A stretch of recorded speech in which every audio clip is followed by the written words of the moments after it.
खुलुमबाय बेयो बड'लेण्ड इंखं टेलिभिजन दिनै 10 जुन 2020 बुधबार खालि सानसेनि बरादखौ नोंथांमोननि खाथियाव लानानै फैदों आं सदानन्द दैमारिया। सिगां फरायथिनो लादों मेष राशि। दिनैनि साना मोजां आरो गाज्रिनि गेजेरजों बाबेनलांगोन। गोसोखौ गोबां गुलुं गुजुं मोनगोन। देहाया मोजाङै थागोन, अब्लाबो जानाय लोंनायाव सांग्रां जानाया गाहाम। रांखावरियाव मोजांद्राय नङा, बेफार फालांगियाव मोजां नङा होनजायो। गोबां खामानियाव मुखुब थानांगोन, नाथाय मावनोलाय खामानिखौ मावफुंनो हानाय नङा। मावफुंनो हायैनि थाखाय जिंगाया बांगोन। न'खराव अनलायनाय फैगोन। गुबुनखौ बारा दाफोथाय, नङाब्ला खहा जागोन। वृष राशि। दिनैनि साना बारा मोजां नङा। गोसोखौ जोबोर गुलाय गुजाय मोनगोन। मावनो लानाय खामानिखौ मावफुंनो हानाय नङा। समाजाव मान मोनगोन। रांखावरियाव बारा मोजां नङा। बेफार फालांगियाव खहा जागोन। न'खराव बिसि फिसायनि गेजेराव अनलायनाय फैगोन। देहाया मोजाङै थागोन। जानाय लोंनायाव सांग्रां जानाया गाहाम। बबेबा गोरोन्थिनि थाखाय गोसोआव जोबोर दुखु मोनगोन आरो उनदाहा फैगोन। मिथुन राशि। दिनैनि साना मोजां आरो गाज्रिनि गेजेरजों बाबेनलांगोन। गोसोखौ गुलुं गुजुं मोनगोन। मानिबा जाहोनाव गोसोआव गिनाय फैगोन। देहाया मोजाङै थागोन, अब्लाबो जानाय लोंनायाव सांग्रां जानाया गाहाम। रांखावरियाव मोजां। बेफार फालांगियाव मोजां मुलाम्फा मोननो हागोन। न'खराव अनलायनाय फैगोन। समाजाव मान मोनगोन। गोसोनि बोलोआ लोरबां जागोन। बिदा फंबायजों मोजां सोमोन्दो लाखिनो रोंगोन। बिमा बिफानि बोर मोनगोन। कर्कट राशि। दिनैनि साना बारा मोजां नङा। गोसोखौ उसुखुथु मोनगोन। सुथुरा बांगोन। सोरबाया नोंखौ गाज्रि नोजोरजों नायखोमागोन। मावनो लानाय खामानिखौ खुनुरुखुमै मावफुंनो हागोन। रांखावरियाव मोजां। बेफार फालांगियाव मोजां। देहाया मोजाङै थागोन। गुबुननि हेफाजाब मोननाय नङा। न'खराव बिसि फिसायनि गेजेराव अनलायनाय फैगोन। बिदा फंबायनि हेफाजाब मोनगोन। समाजाव मान मोनगोन। लाइमोनफोरा गोसोनि साननायफोरखौ गावजों गाव फोरमायलायनो हागोन। सिंह राशि। दिनैनि साना जोबोर मोजां। गोसोखौ जोबोर गोजोननाय मोनगोन। मावनो लानाय खामानिखौ थि समाव मावफुंनो हागोन। रांखावरियाव जोबोर मोजां होनजायो। मोननो गोनां धोनखौ मोननो हागोन। बेफार फालांगियाव मोजां मुलाम्फा मोननो हागोन। न'खराव अनलायनाय फैगोन। गोसोनि बोलोआ बांगोन।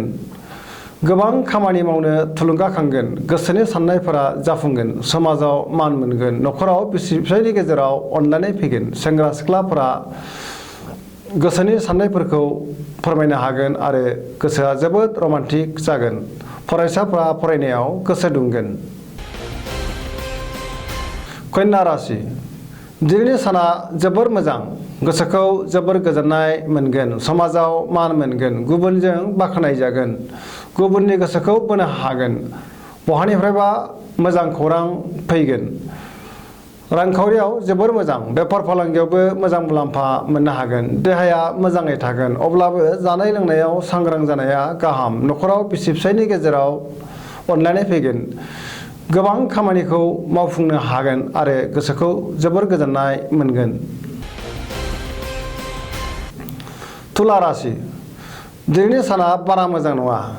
गोसोखौ जोबोर गुलुं गुजुं मोनगोन। गोसोनि साननायफोरा देबोर नांगोन। मावनो लानाय खामानिखौ मावफुंनो हानाय नङा। गोबां हेंथा नुजागोन। देहाया मोजाङै थागोन। रांखावरियाव मोजां। न'खराव बिसि फिसायनि गेजेराव अनलायनाय फैगोन। समाजाव मान मोनगोन। बेफार फालांगियाव मोजां। गोबां जेंनाजों मोगा मोगि जानांगोन। लोगोफोरनि हेफाजाब मोननाय नङा। वृश्चिक राशि। दिनैनि साना बारा मोजां नङा। गोसोखौ गुलुं गुजुं मोनगोन। मावनो लानाय खामानिखौ थि समावनो मावफुंनो हानाय नङा। गोसोनि साननायफोरा देबोर नांगोन। गोसोनि बोलोआ लोरबां जागोन।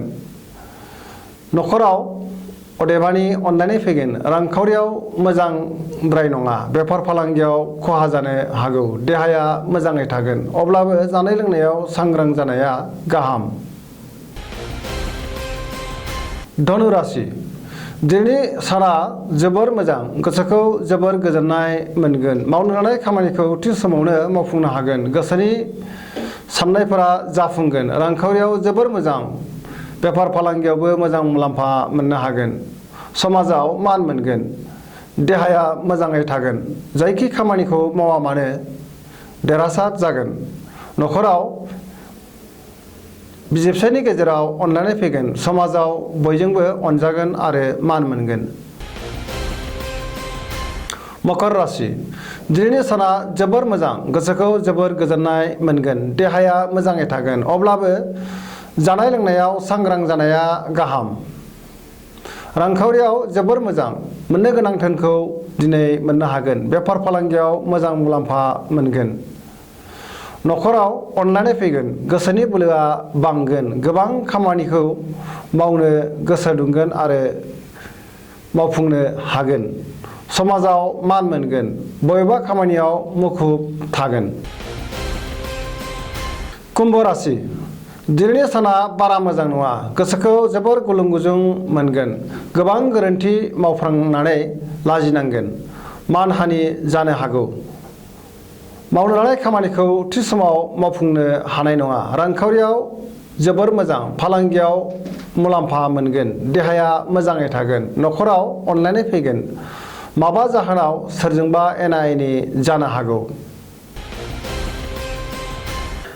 मीन राशि दिनैनि साना जोबोर मोजां गोसोखौ जोबोर गोजोननाय मोनगोन सोरबा गोजाम लोगोजों जानबुङाव रायज्लायनो खाबु मोनगोन गोसोनि बोलोआ बांगोन गावनि साननायखौ गुबुननो फोरमायनो हागोन देहाया मोजाङै थागोन रांखावरियाव मोजां होनजायो मोननो गोनां धोनखौ दिनै मोननो हागोन बेफार फालांगियाव मोजां मुलाम्फा मोनगोन न'खराव बिसि फिसायनि गेजेराव अनलायनाय फैगोन जायखि खामानिखौनो मावा मानो मोजाङैनो मावफुंलांनो हागोन